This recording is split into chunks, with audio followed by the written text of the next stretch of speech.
वो कोई भी रहस्य को छुपा नहीं पाती, कह देती है, प्रकट कर देती है। और दूसरा कहते महाभारत में प्रसंग आता है कि युधिष्ठिर जी महाराज ने श्राप दिया था, है ना?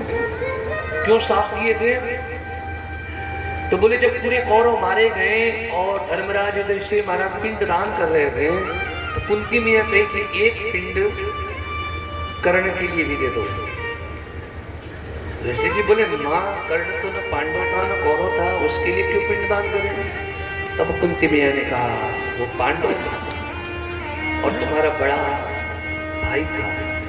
और फिर वो पूरा घटनाक्रम को बताई कि मैं बहुत अभी बाल्यावस्था में थी, भगवान शिव जी ने मंत्र दिया था, कहा था कि इस मंत्र शक्ति से जो चाहो वो तुम प्राप्त कर सकती हो।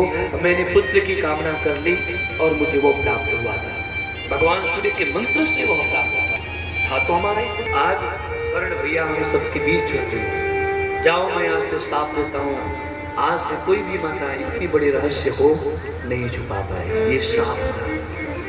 इसलिए भी माताओं से कोई रहस्य हजम नहीं होता। एक बार सभी बोले राधे राधे, राधे और जोर से राधे राधे। भगवान मणि को ढूंढने के लिए निकले, कहते प्रसेनजीत मरा हुआ मिला कर मणि नहीं मिली। आगे गए तो शेर मरा हुआ था, मणि लेकर के चले जाइए। भगवान बोले मंजूर है। और फिर द्वितीय विवाह भगवान का जामवती जी के साथ हो गया और मणि के साथ बहुरानी को लेकर के घर वापस लौट गए। मणि सत्यराजित को दे दिए। सत्यराजित ने भगवान को चोर बनाया थे। सो अब जहां से भी जा रहे थे सब लोग गाली दे रहे थे, इसने मेरे भगवान जैसे महाराज पर आरोप लगाया, कलंक लगाया, गाली दे मारा। अब सत्यराजित सोचे जीवन भर ये द्वारिका वासी हमको गाली देंगे, क्या करें गाली से बचे। उनके पास ये कन्या थी, वो लज्जित हुए महाराज, क्यों ना द्वारिकाधीश को दामाद बना दिया जाए, फिर लोग हमें प्रणाम करेंगे, गाली नहीं देंगे। तो सत्यभामा का विवाह का प्रस्ताव भगवान के साथ रखे और तीसरा विवाह सत्यजित की कन्या सत्यभामा के साथ भगवान का हुआ। और फिर सब लोग प्रणाम करने लगे महाराज।